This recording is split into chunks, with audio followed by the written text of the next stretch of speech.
اس کے بعد دوسری جنریشن کے مسلمان جن کو ہم تابعین کہتے ہیں، اس کے بعد تیسری جنریشن کے علماء جن کو ہم تبع تابعین کہتے ہیں، یہ سب کے سب ان کا راستہ بھی ہمارے لیے اہم ہے اور ان کا راستہ بھی ہمارے لیے حجت ہے. یعنی ہم جتنا پیچھے جائیں گے ماضی میں اتنا ہی ہم اخلاقی اعتبار سے بہتر ہوں گے. اور یہ جملہ میں نے بہت سوچ سمجھ کر کہا ہے کہ جتنا ہم پیچھے جائیں گے ماضی میں اتنا ہی ہم اخلاقی اعتبار سے بہتر ہوں گے.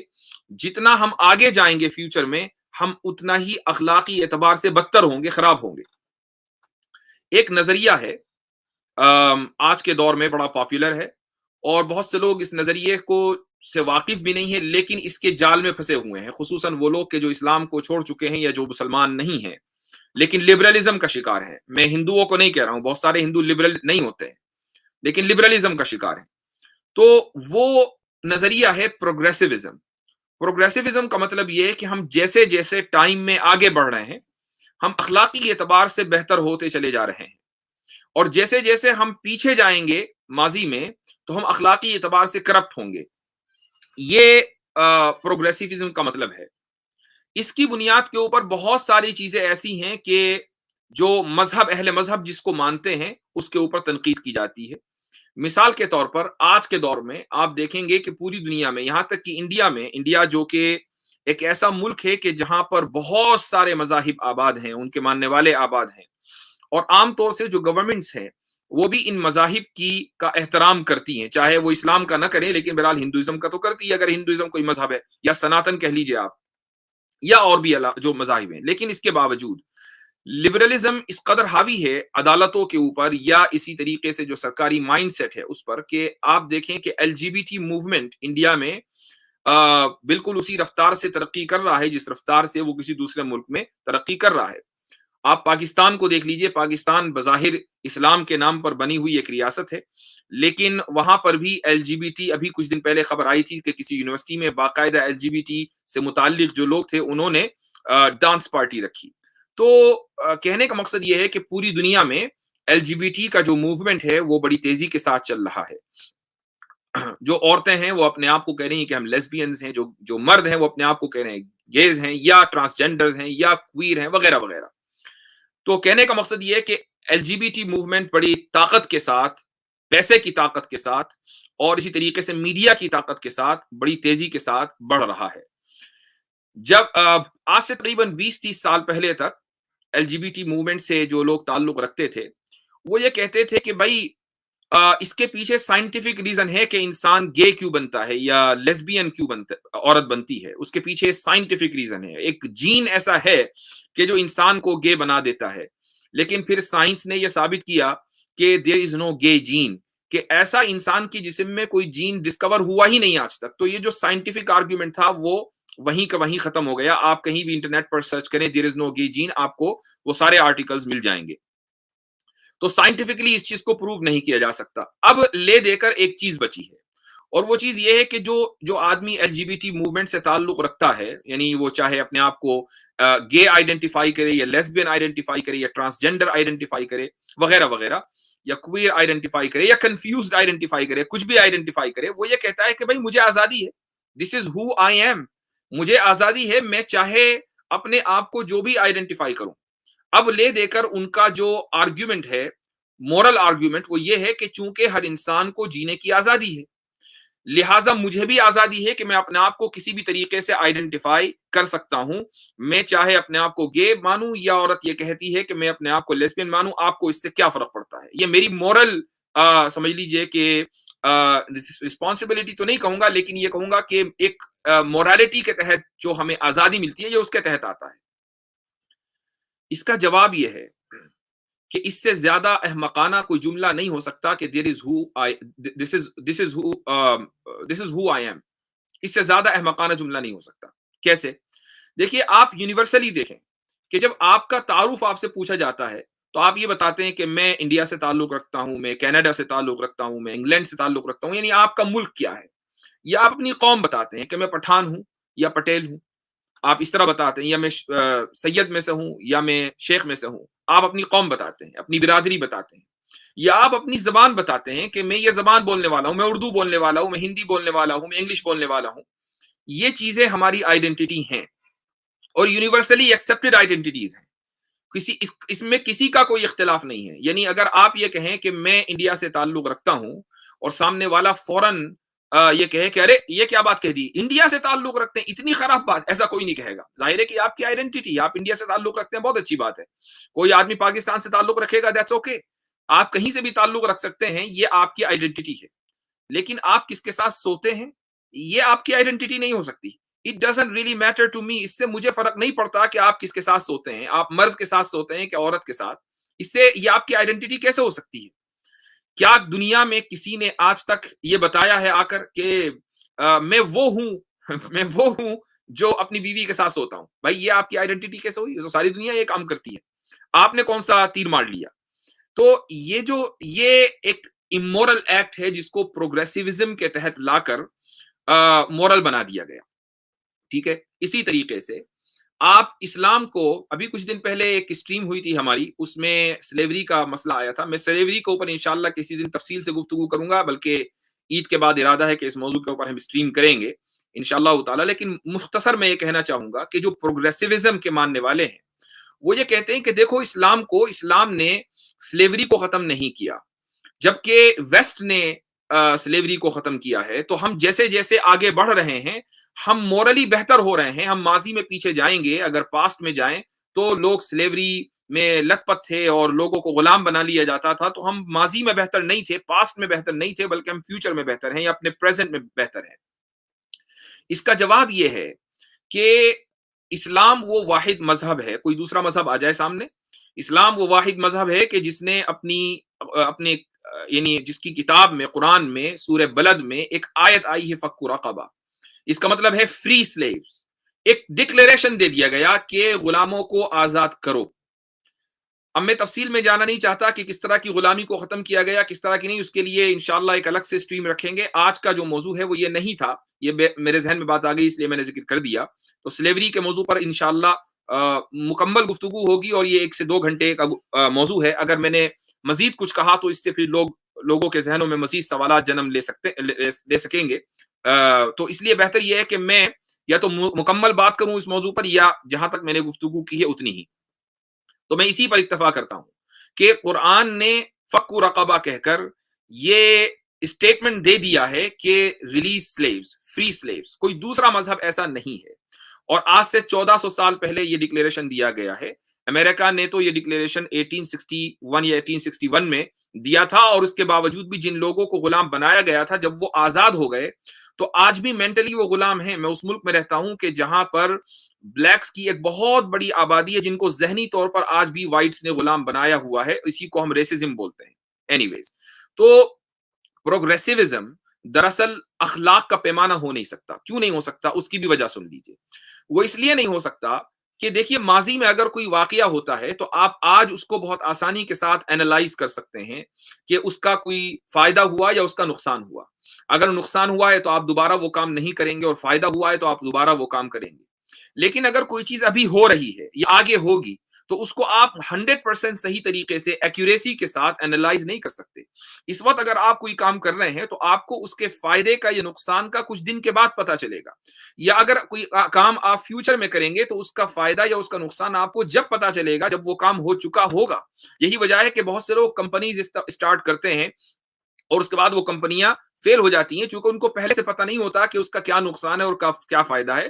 وہ بعض مرتبہ لک ہو جاتا ہے تو کمپنیاں کامیاب ہو جاتی ہیں، اور بعض مرتبہ لک نہیں ہوتا تو کمپنیاں فیل ہو جاتی ہیں.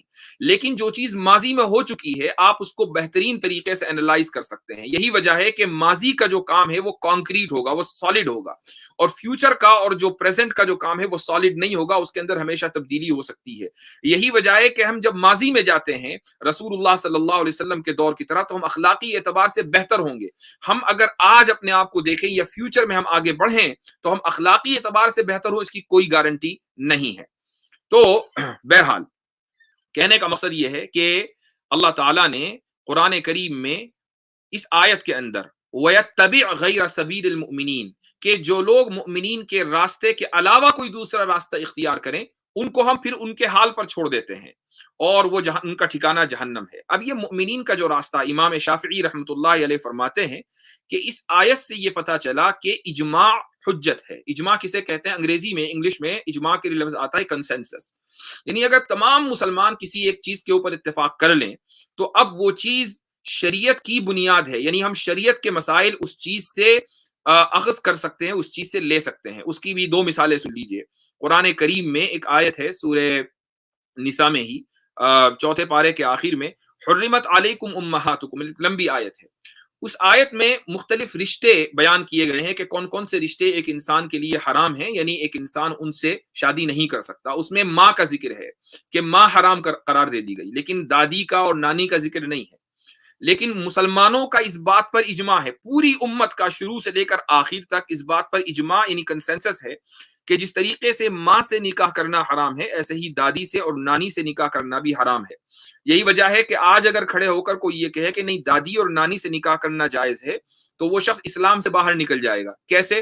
اس لیے کہ مؤمنین کا راستہ حجت ہے۔ یہ ہمیں کیسے پتا چلا؟ یہ قرآن سے پتا چلا، اور قرآن کی کسی آیت کا انکار کرنا کفر ہے۔ لہٰذا مؤمنین کے راستے کا، جس پر تمام مؤمنین شروع سے لے کر آخر تک متفق ہوں، اگر کوئی آدمی اس راستے کا انکار کرے گا تو یہ بھی کفر کے تحت آئے گا۔ ایک اور مثال وہ بھی اسی آیت میں ہے، وہ یہ کہ اللہ تعالیٰ نے فرمایا کہ تمہاری بیٹیاں تمہارے اوپر حرام ہیں، یعنی تم اپنی بیٹی سے نکاح نہیں کر سکتے ہو۔ اب اگر کوئی شخص یہ کہے کہ پوتی کا تو ذکر نہیں آیا، نواسی کا ذکر نہیں آیا، تو کیا ان سے نکاح ہو سکتا ہے؟ تو اس کا جواب بھی یہی ہے کہ تمام امت کا اس بات کے اوپر اجماع ہے، کنسنسس ہے کہ بیٹی کے ساتھ جس طرح بیٹی سے نکاح کرنا جائز نہیں ہے، ایسے ہی پوتی سے اور نواسی سے نکاح کرنا بھی جائز نہیں ہے۔ اب اگر کوئی شخص اس کی مخالفت کرے گا تو وہ شخص اسلام سے خارج ہو جائے گا۔ بائی دا وے، کچھ لوگوں کے دماغ میں یہ اٹھ رہا ہوگا کچھ لوگوں کے دماغ میں بعض مرتبہ گیس سی بنتی ہے جب میں اس طرح کے جملے کہتا ہوں۔ وہ گیس یہ بنی ہوگی کہ اچھا بیٹی سے نکاح جائز نہیں ہے، لیکن رسول اللہ صلی اللہ علیہ وسلم نے تو اپنی بہو سے نکاح کر لیا تھا۔ تو اس کے اوپر میری باقاعدہ پوری ایک ویڈیو ہے، پچھلے سال اسی موضوع پر، رمضان میں ہی اسی موضوع پر میں نے تفسیر کی تھی اور یہ ثابت کیا تھا کہ اڈاپٹڈ بیٹے کی جو بیوی ہوتی ہے، سب سے پہلی بات تو یہ کہ اڈاپٹڈ سن نہیں ہے اسلام میں، اور اس کی جو بیوی ہے وہ بہو نہیں ہے، وہ تو ایک اجنبی عورت ہے، لہٰذا اس سے نکاح کرنا بالکل جائز ہے۔ تو اس موضوع پر مکمل 1 گھنٹے کا یا 50 منٹ کی تقریباً میری تفسیر ہے، تو پچھلے سال کی جو پلے لسٹ ہے اس میں جا کر آپ اس کو دیکھ سکتے ہیں۔ تو بہرحال یہ ہے غیر سبیل المؤمنین۔ تو مؤمنین کا راستہ وہ ہے کہ جس پر تمام مؤمنین متفق ہو جائیں۔ اب تمام مؤمنین جس چیز پر متفق ہیں وہ مؤمنین کا راستہ ہے، اور جس چیز پر متفق نہیں ہے وہ مؤمنین کا راستہ نہیں ہے۔ مثال کے طور پر اگلی آیت اللہ تعالیٰ فرماتا ہے، اگلی ہی آیت میں، ان اللہ لا یغفر ان یشرک بہ، کہ اللہ تعالیٰ اس بات کو معاف نہیں کرے گا کہ اس کے ساتھ شریک ٹھہرایا جائے۔ شرک کسے کہتے ہیں؟ میری اسٹریم میں چونکہ بہت سے غیر مسلم بھی آتے ہیں تو میں اس مناسبت سے اس موضوع پر بھی مختصراً گفتگو کرنا چاہوں گا۔ شرک کس کو کہتے ہیں؟ اس کی تعریف اور ڈیفینیشن سن لیجئے کہ کسی انسان کا یا مخلوق کا، انسان کا لفظ نہ بول کر مخلوق کہہ لیجئے جس میں جن بھی آ گئے، ملائکہ بھی آ گئے، اللہ کی، اور میں جو الفاظ کہنے والا ہوں یہ ٹرمینالوجیز ہیں، ان کو میں ایکسپلین کروں گا۔ اللہ کی ربوبیت، الوہیت اور اس کے اسماء و صفات میں کسی کو شریک ٹھہرانا، یہ شرک ہے۔ کیا مطلب؟ یعنی اللہ کے علاوہ کسی کو رب ماننا، کسی کو لارڈ ماننا، کسی کو پالنے والا ماننا، یہ بھی شرک ہوا۔ اسی طریقے سے الوہیت، یعنی اللہ کے علاوہ کسی کو قابل عبادت ماننا، کہ جس طرح اللہ کی عبادت ہو سکتی ہے ایسے ہی کرشنا کی عبادت ہو سکتی ہے، جس طرح خدا کی عبادت، ایشور کی عبادت ہو سکتی ہے ایسے ہی رام جی کی عبادت ہو سکتی ہے، یہ بھی شرک ہے۔ اسی طریقے سے اسماء و صفات، اسماء کہتے ہیں نام کو اور صفات کہتے ہیں کیریکٹرسٹکس کو، کہ اللہ کی صفات میں، کیریکٹرسٹکس میں کسی دوسرے کو شریک ٹھہرانا۔ مثلا کچھ مسلمان جائیں اجمیر اور جا کر قبر پہ سجدہ کریں اور کہیں کہ خواجہ مجھے اولاد نہیں ہو رہی ہے، اولاد دے دیں، میرے پاس رزق کی کمی ہے، رزق دے دیں، تو خواجہ اجمیری سے مانگنا، یہ گویا کہ اللہ تعالیٰ کی صفات میں خواجہ اجمیری کو شریک ٹھہرا دیا گیا۔ خواجہ اجمیری اس سے بری تھے، وہ مشرک نہیں تھے، وہ تو اللہ کے ولی تھے، لیکن لوگوں نے جا کر ان کی قبروں پہ سجدہ کر کے اس قبر کو مندر بنا کر رکھا ہوا ہے، تو یہ شرک ہے۔ تو شرک میں 3 چیزیں آتی ہیں، اور بھی چیزیں ہیں، میں بھی واضح کروں گا۔ نمبر 1 ربوبیت، یعنی اللہ کے علاوہ کسی کو رب ماننا۔ نمبر 2 الوہیت، یعنی اللہ کے علاوہ کسی کو قابل عبادت ماننا۔ اور نمبر 3 اسماء و صفات یعنی اللہ کا نام یا اس کی جو صفات ہے اس میں کسی کو شریک ٹھہرانا، کسی کو پارٹنر ماننا اللہ کا، یہ شرک کہلاتا ہے۔ اور توحید یہ اتنی واضح چیز ہے کہ توحید اگر ثابت ہو جائے تو شرک خود بخود باطل ہو جاتا ہے۔ میں توحید کی ایک مختصر سی دلیل دیتا ہوں، اس کو بھی سن لیجئے۔ دیکھیے، اگر ہم ایک سے زائد خدا کو مانیں تو ظاہر ہے کہ خدا کا اومنیپوٹنٹ یعنی قادر مطلق ہونا، اس کا خالق ہونا، کریٹر ہونا یہ ضروری ہے۔ اگر خدا کریٹر نہ ہو اور اومنیپوٹنٹ نہ ہو اور بھی اس کی بہت ساری صفات ہیں، یہ نہ ہو تو پھر وہ خدا کیسا؟ یعنی جس خدا کو قدرت نہ ہو وہ خدا کیسا؟ جو خدا بنا نہ سکے، کچھ پیدا نہ کر سکے، وہ خدا کیسا؟ تو مان لیجئے آپ تھوڑی دیر کے لیے تصور کر لیں کہ ایک خدا نہیں ہے، دو خدا ہیں، اور اگر دو ہو سکتے ہیں تو 100 بھی ہو سکتے ہیں، فی الحال دو مان لیجئے، دو خدا ہیں۔ تو ظاہر ہے کہ دونوں خدا ایبسولوٹ پاور رکھنے والے ہوں گے اور مکمل قدرت رکھنے والے ہوں گے۔ ایک کو جو چیز پیدا کرنے کا اختیار ہے، دوسرے کو بھی وہی چیز پیدا کرنے کا اختیار ہوگا۔ اس میں کوئی اختلاف نہیں ہونا چاہیے، ورنہ اگر ایک کو اختیار ہے اور دوسرے کو نہیں تو جس کو اختیار ہے وہ خدا ہوگا اور جس کو اختیار نہیں ہے وہ خدا نہیں ہوگا، جبکہ ہم دو خدا مان کے چل رہے ہیں۔ ٹھیک ہے، اچھا، خدا کے علاوہ جو خدائی ہے یعنی جو پوری کائنات ہے، اس کو ہم کہتے ہیں خدائی۔ اب یہاں دو آپشنز ہیں، یا تو ہم اس خدائی کو تقسیم کر لیں دو خداؤں کے درمیان کہ آدھی خدائی ایسٹ مثلا ایک خدا کا ہے، ویسٹ دوسرے خدا کا ہے، کیمپ بنا لیا آپ نے۔ تو اگر یہ مان کے چلیں تو یہ دونوں خدا کے لیے سمجھ لیں کہ ڈیفیشنسی کی بات ہے۔ آج کے دور میں نہیں بلکہ آج سے اگر آپ 40-50 سال پہلے چلے جائیں تو پوری دنیا دو کیمپس میں تقسیم تھی۔ ایک کیمپ رشیا کا ہوا کرتا تھا اور دوسرا کیمپ امریکہ کا ہوا کرتا تھا۔ تو جو رشیا کا کیمپ تھا وہاں امریکہ کی رسائی نہیں تھی، اور جو امریکہ کا کیمپ تھا وہاں رشیا کی رسائی نہیں تھی۔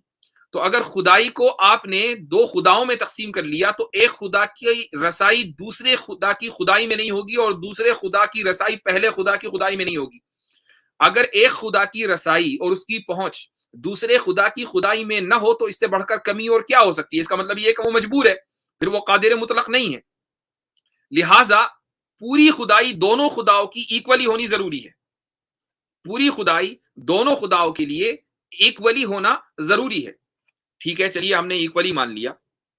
اب یہ جو خدا ہے ہم نے اس کو کیا مانا ہے؟ خالق مانا ہے۔ خالق نہیں ہوگا تو خدا نہیں ہوگا، یا آپ انگلش میں کہہ لیں ہم نے اس کو کاز مانا ہے، ایک پرفیکٹ کاز مانا ہے۔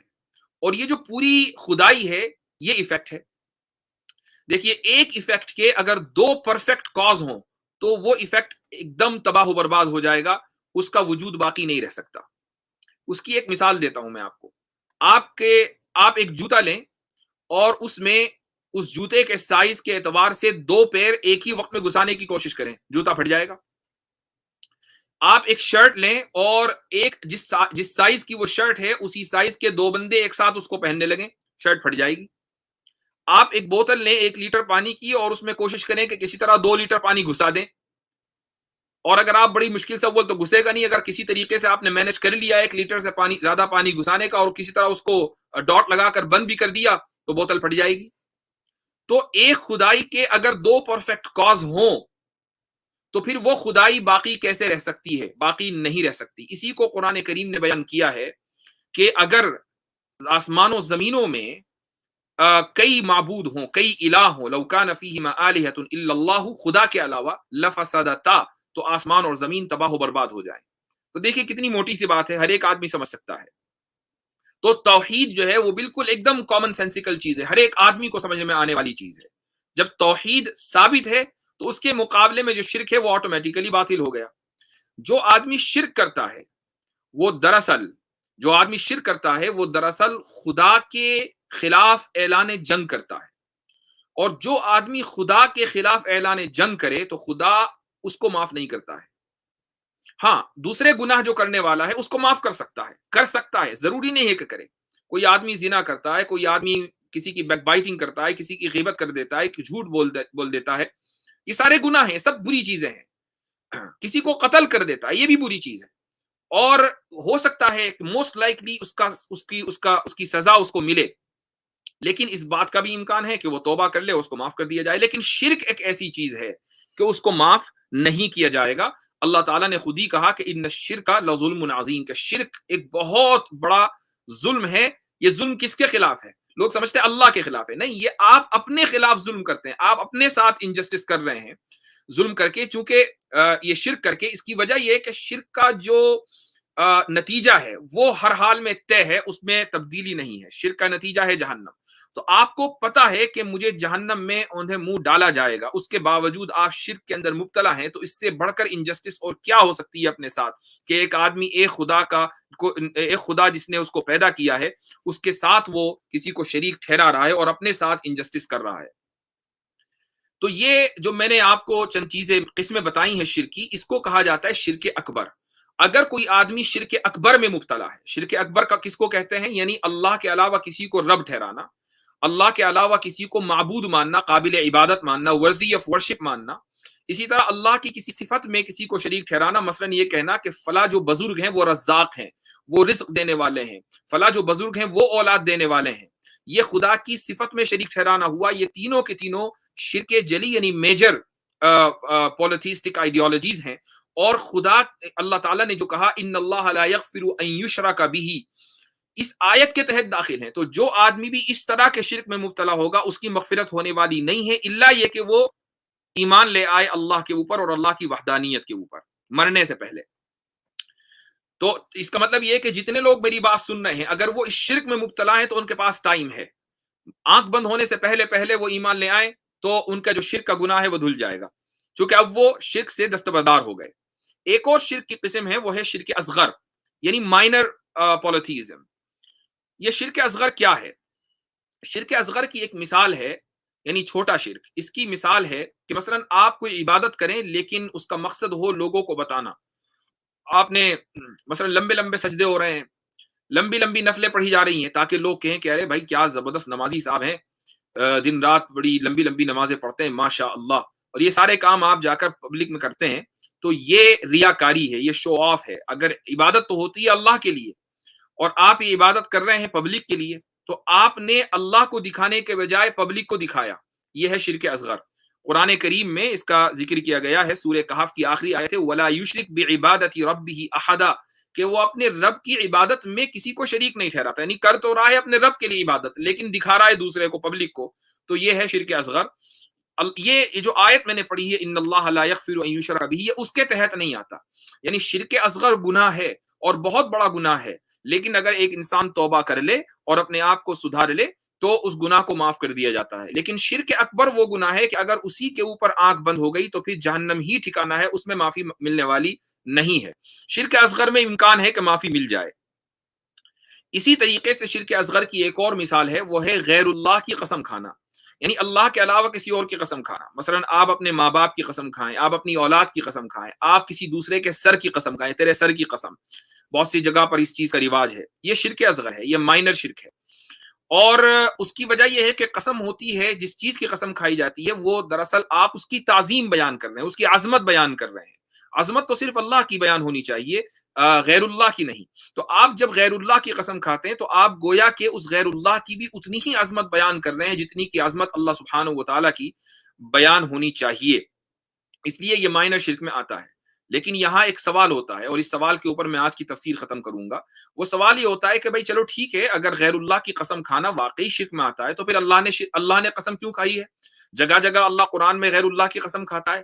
اللہ کہتا ہے والتین والزیتون وطور سینین، تین یعنی انجیر کی قسم، اسی طریقے سے لا اقسم بہذا البلد، اس شہر کی قسم، اور جگہ جگہ بہت سی قسمیں کھائی ہیں۔ تو نہ تو شہر اللہ ہے، نہ انجیر اللہ ہے، نہ کوہ طور اللہ ہے، تو کوہ طور کی بھی قسم کھائی گئی ہے، انجیر کی بھی قسم کھائی گئی ہے، اور اسی طریقے سے ماؤنٹ سینا کی قسم کھائی گئی ہے۔ تو ایسا اللہ نے کیوں کیا؟ اگر غیر اللہ کی قسم کھانا شرک ہے تو اللہ کیوں قسم کھا رہا ہے؟ تو یہ سوال دراصل اس وقت ذہن میں آتا ہے جب آپ شرک کی تعریف کو اپنے ذہن سے بھلا دیتے ہیں۔ میں نے شرک کی تعریف اسی لیے کی کہ مخلوق کا اللہ کے ساتھ اس کی کسی صفت میں یا اس کے قابل عبادت ہونے میں یا اس کے رب ہونے میں کسی کو شریک ٹھہرانا۔ شریک کون ٹھہرائے گا؟ شریک ٹھہرائے گا، شریک ٹھہرانے والا ہے مخلوق، یعنی انسان یا جن یا کوئی بھی۔ تو شرک اگر ہوگا تو وہ انسان ہی کر سکتا ہے، انسان کا اللہ کے ساتھ کسی کو شریک ٹھہرانا۔ اللہ شرک نہیں کر سکتا۔ اللہ کا اگر الیاذ باللہ ہم یہ کہیں کہ اللہ بھی شرک کرتا ہے تو اس کا مطلب یہ ہے کہ وہ اپنے سے زائد ہائر کوئی اور بینگ ہے، کوئی اور ذات ہے اس سے بڑھ کر، کہ اس کے ساتھ وہ کسی کو پارٹنر ٹھہرا رہا ہے جبکہ اس کے بڑھ کر کوئی دوسری ذات ہے ہی نہیں۔ تو مخلوق اگر یہ کام کرے تو اس کو شرک کہا جاتا ہے، خالق یہ کام کرے تو وہ شرک کی ڈیفینیشن میں آتا ہی نہیں ہے۔ تو لہٰذا اگر خالق کسی چیز کی قسم کھاتا ہے، وہ انجیر کی قسم کھاتا ہے یا اس شہر کی قسم کھاتا ہے یا مثلا کوہ طور کی قسم کھاتا ہے، تو یہ نہ میجر شرک میں آتا ہے نہ مائنر شرک میں آتا ہے، بلکہ اس قسم کا مطلب یہ ہوتا ہے کہ اللہ تعالیٰ ان چیزوں کو گواہ بنا رہا ہے، چونکہ یہ ان علاقوں کے اندر بڑی اہمیت کی حامل ہے۔ جن علاقوں کے اندر انجیر ہے تو انجیر پوری جو اکانومی ہے وہ انجیر کے اوپر ٹکی ہوئی ہے، اور بہت زیادہ یہ صحت مند پھل بھی ہے۔ اور پھر انجیر کا جس پہاڑ کے اوپر، جس علاقے کے اندر انجیر ہے، اس پہاڑ کے آس پاس حضرت عیسیٰ علیہ الصلوۃ والسلام کی پیدائش ہوئی ہے۔ تو دراصل انجیر کی قسم کھانے کا مطلب یہ ہے کہ اس علاقے کو گواہ بنایا جا رہا ہے جہاں حضرت عیسیٰ علیہ الصلوۃ والسلام نے زندگی گزاری ہے۔ کوہ طور کی قسم کھانے کا مطلب اس علاقے کو گواہ بنانا ہے کہ جہاں حضرت موسیٰ علیہ الصلوۃ والسلام نے اپنی زندگی کا ایک عرصہ گزارا ہے۔ تو اسی طریقے سے حاضل بلد کی قسم کھانے کا مطلب ہے رسول اللہ صلی اللہ علیہ وسلم کو اس علاقے کو گواہ بنانا جہاں حضرت ابراہیم علیہ الصلوۃ والسلام نے، حضرت اسماعیل نے، اور اسی طریقے سے نبی کریم صلی اللہ علیہ وسلم نے زندگی گزاری ہے۔ تو اگر اللہ کسی علاقے کو اور کسی جگہ کو گواہ بنا رہا ہے تو نہ میجر شرک میں آتا ہے اور نہ مائنر شرک میں آتا ہے، اور یہ شرک کی ڈیفینیشن میں آتا ہی نہیں ہے۔ لہٰذا یہ ہے شرک اصغر کی مثال۔ تو شرک اصغر بھی گناہ ہے، لیکن یہ گناہ معاف ہو سکتا ہے، اور اگر توبہ کر لی جائے تو کیا کہنے، توبہ کر لینی چاہیے، کرنی چاہیے، ضروری ہے اگر ایک انسان نے کبھی اپنی زندگی میں شرک اصغر کیا ہے۔ لیکن شرک اکبر ایسی چیز ہے کہ اس کی معافی نہیں ملنے والی الا یہ کہ ایک انسان اللہ کی وحدانیت کا قائل ہو جائے اور اس شرک کو ڈیناؤنس کر دے، اور یہ کہے کہ میں جو کرتا آ رہا تھا وہ غلط، میرے آبا و اجداد اگر مشرک تھے تو انہوں نے غلط کیا، محض اس لیے میں اپنے آبا و اجداد کو فالو نہیں کر سکتا کہ وہ میرے آبا و اجداد تھے، محض اس لیے کہ وہ میرے بڑے تھے وہ ٹھیک ہوں، یہ ضروری نہیں ہے۔ تو آج کے لیے اتنا ہی، انشاءاللہ دعا ہے کہ اللہ سبحانہ و تعالیٰ قرآن و سنت کے اوپر چلنے کی توفیق عطا فرمائے اور صحیح اس کی سمجھ ہم سب لوگوں کو عطا فرمائے۔ کوئی ایک